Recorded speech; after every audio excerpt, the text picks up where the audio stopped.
Hi, I'm Jason McAteer and you're watching the Redmen TV. Hello, I'm Chris Pajak. Welcome to the Transfer Rumours show.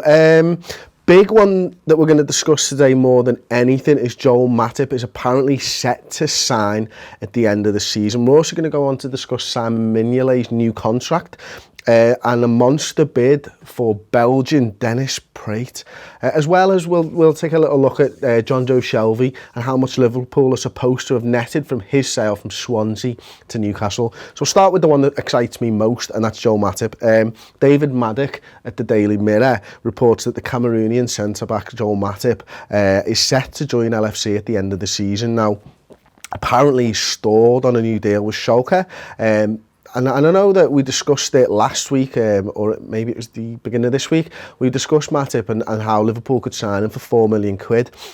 It's quite an interesting one, and Aubrey raised a really good point actually just before we started filming, was that I think Aubrey's stance on this was, well, he's actually happier that we're going to try and sign him in the summer because, you know, if we decide to sign him now, is it a stopgap? Whereas if we're committing to him in the future and you know, wanting to sign him for the long term, then that shows that he's probably a better player.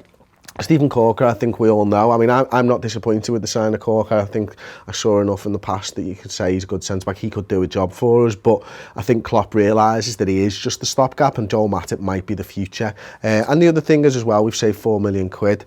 So yeah, let me know in the comments section, of course, whether you think that's a good deal to be done, whether you think the deal will actually happen, and what you know about Joel Matip, because, you know, actually check out my Joel Matip in a minute video. That's been released a couple of days ago. Some quite interesting stuff. I'll run you through one of the interesting things about him, I thought anyway, is that he led Schalke this season in interceptions, blocks, clearances and header clearances, which, you know, if you've seen Klopp's interview on Corker, is something that he's looking for. I think what he'd said on Corker is that actually, you know, he's the type of centre-back we need, because if we're playing a high press up the pitch, you'd expect sometimes to receive long balls. So as a defender, you need to be tall, you need to be heading the ball a lot. And that's something that Matip obviously can do well. He actually also finished in the top 10, or he's in the top 10, not finished, sorry, for all of those categories across the Bundesliga at whole. So he's obviously up there with the centre-backs in the Bundesliga. Whether he's good enough for Liverpool, I'll let you guys tell me in the comment section below.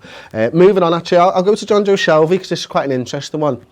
He obviously moved from Swansea to Newcastle for £12 million, and I think what was reported straight away is that Liverpool received £3.6 million, is something around about 30% as the sell-on fee. But the Echo have reported this morning, actually, the Liverpool Echo, notoriously good for stating facts on Liverpool Football Club, of course.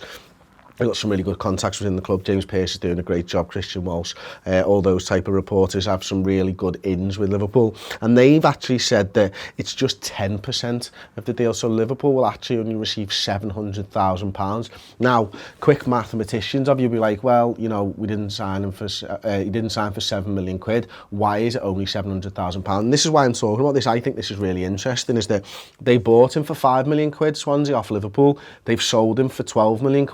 It's only 7 million, and that's the difference. The sell-on clause is only based on profit, according to the Liverpool Echo, or at least this sell-on clause is only based on that. So £7 million profit, 10% of that, 700,000. Still, you know, I'd like that. It's not a small chunk of change, is it? Another one that's sort of, I don't know whether it's really revving up at the moment, but the Express and the Star are carrying claims that Dennis Praet, the 21-year-old Belgian attacking midfielder, his agent, and let me get the wording on this right, or the pronunciation, Jacques Lichtenstein, has said, what can he gain by spending one more season at Anderlecht?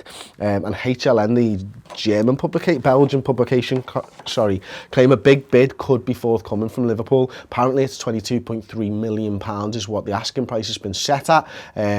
Apparently Fiorentina were in the running as well, and that's put Fiorentina off, but HLN claim that Liverpool could bid for Dennis Praet in this transfer window. I'm not sure whether I actually think that this is going to go through or not in January. I don't know. I've never heard of HLN before. I don't know how good or reputable a publication that they are.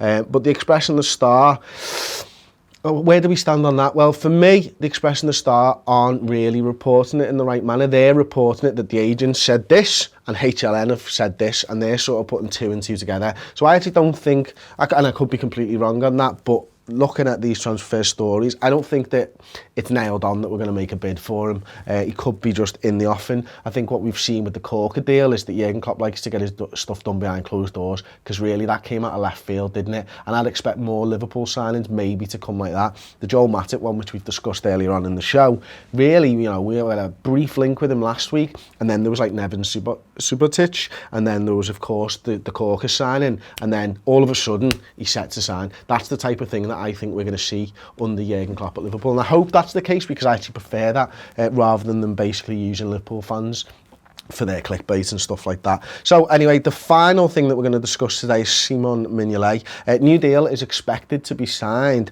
which will carry the goalkeeper up until 2020 with Liverpool Football Club. Apparently he'll be on over £50,000 a week. You know, according to the Telegraph, this was released in December, that they were starting negotiations with Simon Mignolet.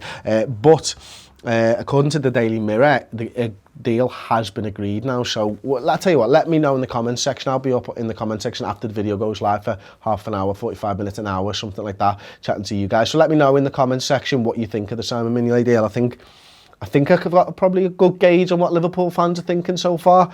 What the absolute fuck are we offering Simon Mignolet a deal for? But if you disagree, if you think there's something there that we could do well with, then by all means come and have a conversation with me in the comments section. Anyway, that's the Transfer Rumours show for today. I think it's the 13th of January. It's definitely Wednesday. If I'm wrong, again, comment section. Don't forget to drop a like on the video, please, and subscribe to the YouTube channel if you wouldn't mind. Anyway, Chris Pajak, Redmen TV, signing off. Defensively, he leaves his post.